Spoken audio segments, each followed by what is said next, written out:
तो दोस्तों, क्या आप सैलरीड पर्सन हो या फिर क्या आप रिटर्न फाइल करते हो? I mean income tax return file करते हो? अगर इनकम टैक्स रिटर्न फाइल कर रहे हो तो कभी आपके मन में सवाल आया कि अगर गलत फॉर्म भर दिया तो क्या हमें नोटिस आ सकते हैं? ये रिफंड्स कैसे मिलते हैं? या फिर मुझे सबसे पहले इनकम टैक्स रिटर्न फाइल करना क्या जरूरी है? तो अगर ये सभी सवालों के जवाब आपके पास नहीं है तो इसीलिए मैं आपके लिए लेकर आया हूँ एक नया वीडियो अपने कॉमर्स के फंडे में। ये संडे पे आप देख रहे हो एक न्यू वीडियो जिसमें मैं एक्सप्लेन करने वाला हूँ आईटीआर फाइल करना क्यों जरूरी है, अगर आईटीआर फाइल करना है तो कैसे करना है, साथ ही में आईटीआर फाइल करने के लिए किन किन चीजों की आपको जरूरत पड़ सकती है और आपको कौन सा फॉर्म चूज करना है। ओवरऑल आपके जो भी डाउट हो गए इंक्लूडिंग रिफंड कैसे मिलता है, ये सभी डाउट सबके आज अभी के अभी ये एक शॉर्ट वीडियो में जल्दी से जल्दी कवर हो जाएंगे। तो चलिए शुरू करती है बिना किसी बकवास के। तो सबसे पहले, क्या इनकम टैक्स रिटर्न फाइल करना जरूरी है? इससे पहले इनकम टैक्स रिटर्न होता क्या है? तो मैं बोलूंगा इनकम टैक्स रिटर्न एक फाइनेंशियल या फिर एक एनुअल स्टेटमेंट है, एनुअल फाइनेंशियल स्टेटमेंट है, जिसमें हम बात कर सकते हैं कि ड्यूरिंग द ईयर हमने पूरे साल में कितने पैसे कमाए हैं। हमने जो पैसे कमाए हैं वो हमें बस गवर्नमेंट को रिपोर्टिंग करना है। और ये जो हम रिपोर्टिंग कर रहे हैं, क्या हमें टैक्स पर पे करना जरूरी है? क्या हमारी इनकम छोटी सी है या फिर छोटी सी होके भी ये इम्पैक्टफुल है? ये सभी जो चीजें होती है ना, इन सभी के लिए हमें गवर्नमेंट को बस बताना होता है कि ये जो हम इनकम गेन कर रहे हैं या फिर ये जो भी इनकम हमें मिल रही है वेरियस सोर्सेस से, कौन से सोर्स से मिल रही है, कितनी मिल रही है, क्या इस पे टैक्स हम भर रहे हैं या हमें भरना चाहिए, ये सभी हम करने वाले हैं। सबसे पहले पूरे साल में कितना कमाया, ठीक है, हम इसे बोलेंगे टोटल इनकम अर्न। हमने कितना पूरे साल में कमाया है? किस किस चीज से कमा सकते हो? सैलरी, बिजनेस से कमा सकते हो, या फिर आप फ्रीलांसर हो, या फिर और कोई आपका कैपिटल गेन हो, या हाउस प्रॉपर्टी से आपको रेंट मिलता हो, कोई भी हो ना, तो आपने पूरे साल में कितना इनकम अर्न किया है ये आपको गवर्नमेंट को बताना है। बाद में आपने क्या कोई टैक्स पे किया है, मतलब या तो आपने एडवांस में टैक्स पे किया है कि मेरी इतनी इनकम हो सकती है इसलिए मैंने एडवांस टैक्स पे कर दिया, या फिर क्या आपने कोई भी आपने इनकम अपने रिसीव किया, वो इनकम पे ऑलरेडी सामने वाले पार्टी ने टीडीएस या मतलब ही टीडीएस मतलब टैक्स डिडक्टेड एट सोर्स, ये आपने डिडक्ट किया है। अगर ये भी पॉसिबिलिटी हो तो ये भी आपको गवर्नमेंट को रिपोर्ट करनी है। और कुछ अगर एलिजिबल डिडक्शंस हो, क्या होंगे एलिजिबल डिडक्शंस वो हम आगे बात करने ही वाले हैं, तो वो अगर हो तो वो कौन से और उनकी कैसी अमाउंट हमने पे की है, मतलब कितनी अमाउंट पे की है, ये सभी हमें रिपोर्ट करना है।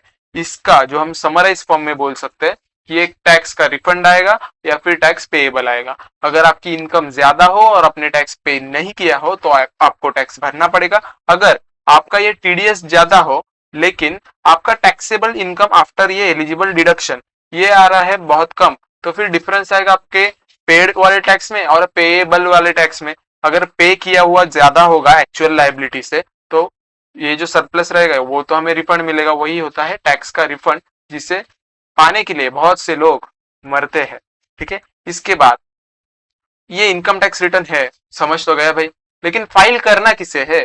इतनी पूरी जिंदगी चली गई हमारी, या फिर हम बोल सकते हैं इतने साल से बहुत से लोग काम कर रहे हैं, लेकिन करना किसको? क्या हमें, आपको, या फिर आपके कोई सगे वाले को, या आपको आपके प्यार करने वाले को, मतलब आपके माता पिता को? क्या ये वीडियो या फिर ये आईटीआर इंपॉर्टेंट है या फिर फाइल करना जरूरी है, ये अभी हम देखने वाले। सबसे पहले तो डिटरमाइन योर फाइलिंग स्टेटस, क्या आपको फाइल करना जरूरी है, लीगल रिक्वायरमेंट्स क्या है और फाइनेंशियल गोल्स क्या है। कैसे, देखो दो पार्ट में मैंने डिवाइड किया है। सबसे पहले तो लीगली रिक्वायरमेंट, और कुछ लोगों को फाइनेंशियली बेनिफिशियल रहता है, मतलब उनकी एलिजिबिलिटी नहीं भी होती फिर भी वो फाइल कर देते हैं। सबसे पहले लीगली किन लोगों को रिक्वायर्ड है? सबसे पहले तो जिनका इनकम थ्रेशोल्ड से ज्यादा है। थ्रेशोल्ड इनकम टैक्स एक्ट में क्या लिखा हुआ है? तो है 2.5 लाख। ठीक है, ये साल ब साल कभी कभी बदल जाता है, फाइनेंस एक्ट नया आ जाता है तो। ओके, और न्यू स्कीम के अंदर वो है 3 लाख, मतलब अगर आपका इनकम 2.5 लाख से ज्यादा हो ओल्ड स्कीम के अंदर, ठीक है, या फिर 3 लाख से ज्यादा हो न्यू रिजिमे के अंदर, तो वो केसेस में आप बोल सकते हो कि आपको इनकम टैक्स फाइल करना जरूरी है। बाद में प्रोफेशनल्स, जो भी प्रोफेशनल्स रहते हैं जिनका टैक्सेबल इनकम रहता है, या फिर हम बोल सकते हैं टैक्सेबल इनकम से भी ज्यादा होता है, या फिर एक 3 लाख से 2.5 लाख से ज्यादा इनकम होता है, वो सभी फ्रीलांसर्स। बाद में हम बोल सकते हैं कि वो सभी कंटेंट क्रिएटर्स, सर्विस प्रोवाइडर, इन सभी को रिटर्न फाइल करना जरूरी है। बाद में बिजनेस ओनर्स जो भी हो, जो भी रनिंग अ शॉप और ऑनलाइन बिजनेस, सभी को रिटर्न फाइल करना जरूरी है। बाद में कुछ स्टूडेंट्स या इंटर्न जो लोगों का पार्ट टाइम इनकम भी है, जैसे कि हम बोल सकते हैं crossing basic exemption limit via part time job, अगर वो इंटर्न भी हो या फिर उनका सैलरीड इनकम कम हो और पार्ट टाइम इनकम ज्यादा हो, तो उनको भी रिटर्न फाइल करना जरूरी है, मतलब ये मैंडेटरी है। नेक्स्ट, फाइनेंशियली बेनिफिशियल किन लोगों के लिए, या फिर कुछ लोग ऐसे भी होते हैं जिनको कुछ अदर बेनिफिट्स चाहिए होते हैं, वो बेनिफिट्स क्या है, वो रीजंस के लिए कुछ लोग रिटर्न फाइल कर सकते हैं। अगर बेसिक एग्जाम्शन लिमिट से मतलब 2.5 या 3 लाख से कम भी इनकम हो, आप रिटर्न फाइल कर सकते हो। सबसे पहले रिफंड सीकर, जिनको टीडीएस डिडक्ट किया है एम्प्लॉयर ने, ठीक है, ये बहुत बार होता है, बहुत बार होता है कि टीडीएस डिडक्ट किया है लेकिन हमारा इनकम तो 2 लाख ही है साल का, लेकिन उस पे 20,000 रुपए का टीडीएस जमा कर दिया एम्प्लॉयर ने, तो ये एम्प्लॉयर ने डिडक्ट किया हुआ टीडीएस निकालने के लिए रिटर्न फाइल करते हैं लोग। बाद में बोरोवर्स, जिनको लोन चाहिए फाइनेंशियल इंस्टीट्यूशन से, मतलब बैंक से लोन चाहिए या फिर कोई भी अदर नॉन बैंकिंग भी फाइनेंशियल इंस्टीट्यूट होगी, उनसे भी अगर लोन चाहिए तो रिटर्न की कॉपीज देनी पड़ती है। बाद में ग्लोबल ट्रैवलर्स जो रहते हैं, जिनको वीजा की जरूरत है बहुत से कंट्रीज के वीजा एप्लीकेशन के लिए, ये आईटीआर की कॉपीज मंगाई जाती है। ओके, तो अगर आपका बेसिक एग्जाम्शन लिमिट मतलब जो 2.5 लाख और 3 लाख, ये दोनों में से कोई भी इससे कम भी हो, तो ये 3 केसेस में आप रिटर्न फाइल कर सकते हो, आप पे कोई पाबंदी नहीं है। मतलब 2.5 से 3 लाख वाले के ऊपर को करना चाहिए, जरूरी है, लेकिन जो कम वाले हैं वो भी कर सकते हैं अगर उनको अच्छा लग रहा है तो, मतलब ये 3 केसेस के लिए यूज करना है तो। नेक्स्ट है, चलो रिटर्न फाइल करना है नहीं करना है हमें तो समझ गया, लेकिन अगर मुझे रिटर्न फाइल करना है तो मुझे कौन कौन से डॉक्यूमेंट्स जरूरी है। जरूरी डॉक्यूमेंट्स कौन से है, तो सबसे पहले होगा अपना पैन कार्ड, जो मैं बोल रहा हूँ मैंडेटरी होगा लॉगिन से, क्योंकि विदाउट पैन कार्ड आपका इनकम टैक्स का जो पोर्टल है लॉगिन ही नहीं होता। ओके, तो सबसे पहला पैन कार्ड, देन आपका चाहिए आधार कार्ड, जो कि लिंक होना चाहिए पैन से। अगर सब लोगों को मैं बता रहा हूँ, अगर आपका पैन कार्ड आधार कार्ड एक दूसरे से लिंक नहीं है तो जल्दी से जल्दी करवा लीजिए। अगर आपको करना है, कैसे करना है पता नहीं, वीडियो के एंड में मैं सब बताने वाला हूँ। देन इनकम ट्रैकर्स, कुछ फॉर्म्स रहते हैं, अगर आप एम्प्लॉयमेंट में हो तो आपका एम्प्लॉयर आपको फॉर्म नंबर 16 देता है, जिसमें सैलरी शो होती है। बाद में टीडीएस के डिटेल्स, सैलरी के डिटेल्स, सभी डिटेल्स शो किए जाते हैं। सैलरी की स्लिप रहती है 12 महीनों की, ठीक है, या फिर जितना भी आपने सर्व किया है आपके एम्प्लॉयर के साथ वो सभी महीने की सैलरी स्लिप्स रहती है। Then bank statement and interest certificate, bank के स्टेटमेंट इंटरेस्ट के सर्टिफिकेट, जिससे समझता है बैंक में पैसे आए कितने हैं, बाद में इंटरेस्ट हमें थ्रू आउट द ईयर मिला कितना है। उसके बाद कुछ ना रिकनसाइलर्स होते हैं, जैसे कि इन्वेस्टमेंट प्रूफ, पीपीएफ है, एलआईसी है, एएलएसएस है, school fees for section 80C, ये सभी जो इन्वेस्टमेंट प्रूफ है ये भी डॉक्यूमेंट्स जरूरी रहते हैं रिटर्न फाइनल के लिए। लेकिन मैं आपको बता दूं, ये सिर्फ ओल्ड रिजिम के लिए है। रिजिम मतलब आप 2 मेथड से आपका इनकम टैक्स रिटर्न फाइल कर सकते हो, सिंपल भाषा में कहूँ तो, एक तो ओल्ड या फिर न्यू। न्यू में कोई भी डिडक्शन नहीं मिलता, टैक्स स्लैब नॉर्मल है, या फिर हम बोल सकते हैं कि स्लोली स्टेप अप हो जाता है। लेकिन जिनका ओल्ड स्कीम में अगर आप ऑप्ट कर रहे हो तो आपको सभी डिडक्शंस मिलेंगे जो कि इनकम टैक्स एक्ट ने बोले हैं, लेकिन आपका जो टैक्स रेट है ना वो थोड़ा हाइयर रहेगा। बाद में ये जो दो आपको बताए गए form 26S and TIS AIS, ये जो दो है वो ऐसे डॉक्यूमेंट्स है, ये हमें मिल जाते हैं ये पैन के बेसिस पे, मतलब अपने इनकम टैक्स लॉगिन पे। इनकम टैक्स लॉगिन करने के बाद ये दोनों डॉक्यूमेंट्स आपको ये वो सभी इंफॉर्मेशन देती है जो आपने आपका पैन नंबर प्रोवाइड करके ट्रांजेक्शन्स किए हैं। मतलब आपने सेल किया किसी चीज का इन द सेंस कोई बड़ी आपके बोल सकते होल्डिंग रहेगी, मतलब शेयर सिक्योरिटीज कुछ भी रहेगा, या फिर आपने बोल सकते फॉरेन रेमिटेंस किया है, आपने कैश विड्रॉल किया है आपके पैन देके, ये सभी चीजें जो है ना, ये सभी चीजों से आपको मतलब इंफॉर्मेशन ये सभी चीजों की आपको मिलेगी 26S और एआईएस में। तो ये बेसिक डॉक्यूमेंट्स है जो आपको ध्यान रखने हैं। अगर ये तो आप हमें फाइल करना है नहीं करना है समझ गया, डॉक्यूमेंट्स कौन से जरूरी है समझ गया। लेकिन अगर आप इनकम टैक्स पोर्टल पे जाओगे आपको 4 फॉर्म्स दिखेंगे, ITR form 1, form 2, form 3, form 4, और ये 4 फॉर्म्स जनरली इंडिविजुअल्स के लिए रहते हैं। तो कैसे डिसाइड करें, यहाँ पे एक अलग सीक्वेंस है, मैं बताते टाइम आपको शायद से उल्टा जाओ। अगर आप सैलरीड पर्सन हो, ठीक है, फिर से बोलो, अगर आपकी सैलरी इनकम है, आप इंडिविजुअल हो और मोस्टली आपको बस सैलरी से इनकम आती है, बस कभी कभार हम बोल सकते हैं 1 हाउस प्रॉपर्टी आपके पास है और आपका इंटरेस्ट इनकम भी है, बस इतना ही अगर आपका हो तो आप ITR 1 फाइल करना चाहिए। अब आगे वाले ये सब हो या फिर इसी से कुछ इसमें से कुछ हम बोल सकते हैं एक हो या फिर सब हो, एक भी नहीं हो, और उसके बाद आपको अगर कैपिटल गेन है मतलब सैलरी प्लस कैपिटल गेन है तो आपको फाइल करना है ITR 2। ITR 2 में designated for capital gains and multiple properties. यहाँ पे एक प्रॉपर्टी कही थी, यहाँ पे अगर एक से ज्यादा हो, कैपिटल गेन हो, वो चीजों में या फिर वो केसेस में आपको ITR 2 फाइल करना है।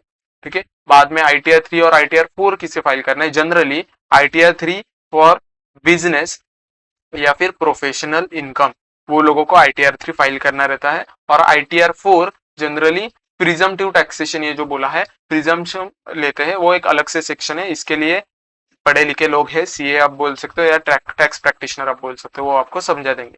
ठीक है, तो ये 4 फॉर्म्स में से आपको सिलेक्ट करना है।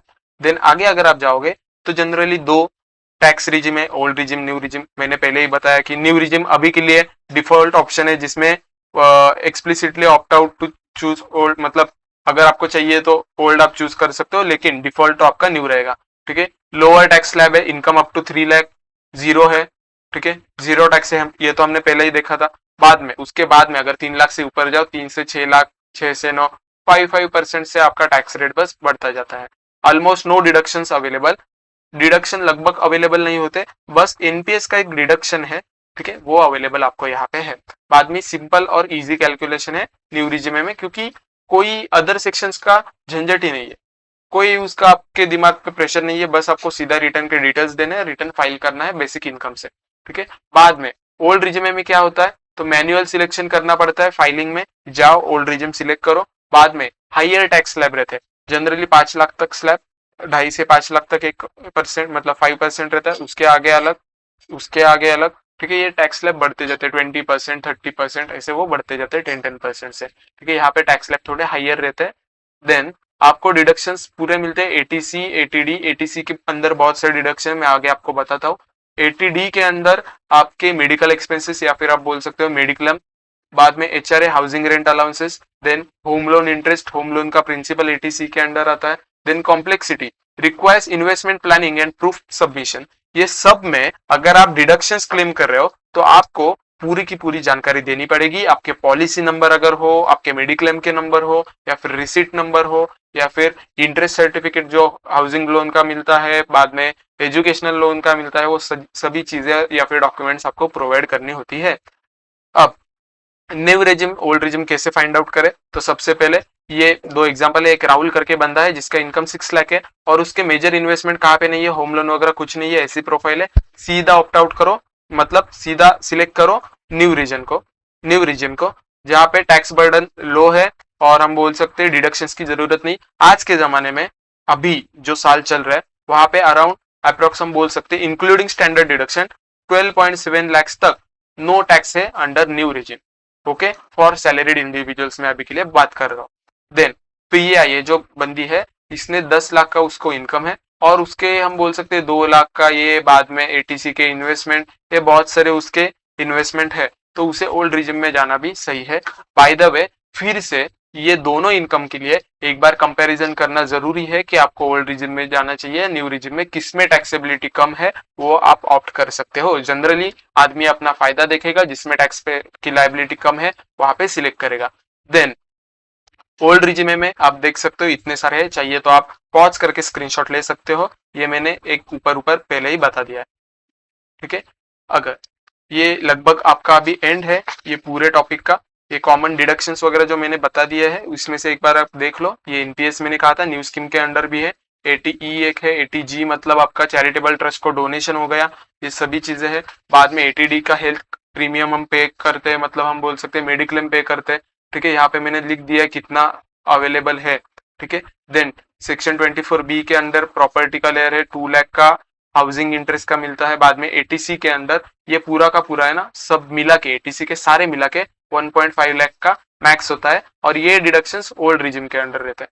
ठीक है, ओल्ड में कौन से, न्यू में कौन से, आपको कंसल्ट करना पड़ेगा, क्योंकि शॉर्ट टाइम में ये सब पॉसिबल नहीं होगा, बहुत से लोग बहुत साल इसमें बिताते हैं ये सीखने के लिए। ओके, बस मैं आपको ओवरव्यू दे रहा हूँ कि आपको कौन से डॉक्यूमेंट्स की ये चीजों की जरूरत है। देन अगर एंड में हम जाए तो क्या इतना सब किया तो मेरा सब हो जाएगा, या फिर अगर मैंने नहीं किया तो क्या प्रॉब्लम होगी। तो सबसे पहले इनकम सोर्सेस आपको इनपुट में लेने हैं, फिर आपको वेरीफाई करना है फॉर्म 16 बैंक स्टेटमेंट से, बाद में 26S एएस भी आपको देखना है सारी इनकम सोर्सेस जानने के लिए। कभी कभी ऐसे होता है कुछ इनकम आपको आती है लेकिन आपको समझ में नहीं आती कि हमारे अकाउंट में क्रेडिट हुआ है, या फिर हम बोल सकते हैं हमारे पास पैसा है, हमारी इनकम है, वो 26S टीएस एएस में दिख जाता है। मोस्टली डिविडेंड वाली इनकम है, हमें समझ में नहीं आती जनरली। ओके, स्ट्रैटेजी फिल्टर है, ओल्ड या न्यू कौन सा ले जिसमें टैक्सेबल अमाउंट मिनिमम हो, जनरली वो सिलेक्ट करते हैं लोग, मतलब बेनिफिशियल। और ये सब करके आपको आउटपुट मिलेगा आईटीआर 1 2 3 4 क्या फाइल करना है। अगर आप ये करने में ना मतलब सफल नहीं होते, या फिर आप आईटीआर फाइल नहीं करते हैं, अगर आप लायबल हो फिर भी, मतलब आपको आईटीआर फाइल करना जरूरी है, फिर भी आप अगर नहीं फाइल कर रहे हो तो सबसे पहले आपको कॉन्सिक्वेंसेस में आएगा, आपको लेट फीस फाइल करना पड़ेगा। अगर आपने लेट फाइल किया, date triggers fees ranging from 1000 से 5000 तक का आपको लेट फी लग सकता है। बाद में इंटरेस्ट की पेनल्टीज रहती है 234A B, ये इंटरेस्ट रेट में, ठीक है। 1% पर मंथ ऑन टैक्स, अगर आपका 10,000 का टैक्स लाइबिलिटी है और आपने टैक्स पेमेंट लेट किया है तो वो केस में इस पे 1% और बाद में उस पे 1% पर मंथ, ठीक है, मतलब एक मंथ का 100 रुपए हुआ। ओके, वैसे ही अगर मैं बोलूं एक महीना पूरा भी नहीं हुआ, 10 ही दिन हुए, फिर भी उसको एक मंथ पूरा पकड़ लेते हैं। बाद में आपको अगर कोई कैरी फॉरवर्ड मतलब लास्ट ईयर का लॉस हो, आपने डिले किया फाइलिंग के लिए, तो आपको कैरी फॉरवर्ड करने को नहीं मिलता। और सर्वर ब्लॉकर्स तो रहते ही है, वीजा रिजेक्शन हो सकता है, आपके लोन में प्रॉब्लम्स आ सकती है, बाद में इनकम टैक्स के आपके बहुत से नोटिस आ सकते हैं कुछ केसेस में, ठीक है। तो ये बहुत सारे कॉन्सिक्वेंसेस है। आई होप आपको बहुत सी चीजें मतलब कंक्लूड हो गई होंगी, आपको समझ में आ रही होंगी।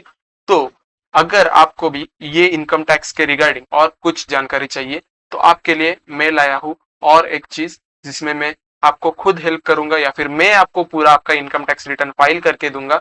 अगर आप सैलरीड हो या फिर आप प्रोफेशनल हो, आप कोई भी टाइप का इनकम मेरे पास लेके आओ, मैं इनकम टैक्स रिटर्न फाइलिंग में आपको कंसल्ट कर दूंगा। साथ ही में आपके अगर कोई नोटिस हो, इवन आपका कोई इन्वेस्टमेंट प्लानिंग हो, उसी में भी मैं आपको हेल्प कर सकता हूँ। फ्लायर आपके सामने ओपन है, आप श्योरली इस पे कांटेक्ट कर सकते हो। मेरा कांटेक्ट नंबर साथ ही में मैंने मेंशन किया हुआ है बॉटम में, आपको कांटेक्ट नंबर और फ्लायर के डिटेल्स भी कमेंट बॉक्स में मिल जाएंगे। अगर आपको और ऐसे कुछ वीडियोस चाहिए तो जरूर कमेंट में बता दीजिएगा, और आपके सभी दोस्तों को ये शेयर कीजिए जिन्हें ये आईटीआर की या फिर इनकम टैक्स की इतनी नॉलेज नहीं है, या फिर हम बोल सकते हैं कि उन्हें ये चीजों में इंटरेस्ट है और उन्हें ये नॉलेज लेने की इंटरेस्ट हो रही है, ठीक है। तो शेयर कीजिए ज्यादा से ज्यादा आपके फ्रेंड्स, रिलेटिव्स और सारे लोगों तक, और लाइक तो करेंगे ही, साथ में शेयर भी करेंगे। और अगर आपने सब्सक्राइब नहीं किया हो और आपको वीडियोस पसंद है तो सब्सक्राइब कीजिए, और कमेंट बॉक्स में बताइए अगला वीडियो आपको कौन से टॉपिक पे चाहिए। तो मिलते हैं जल्दी अगली वीडियोस पे, तब तक stay healthy, stay safe and stay wealthy. Goodbye, thank you.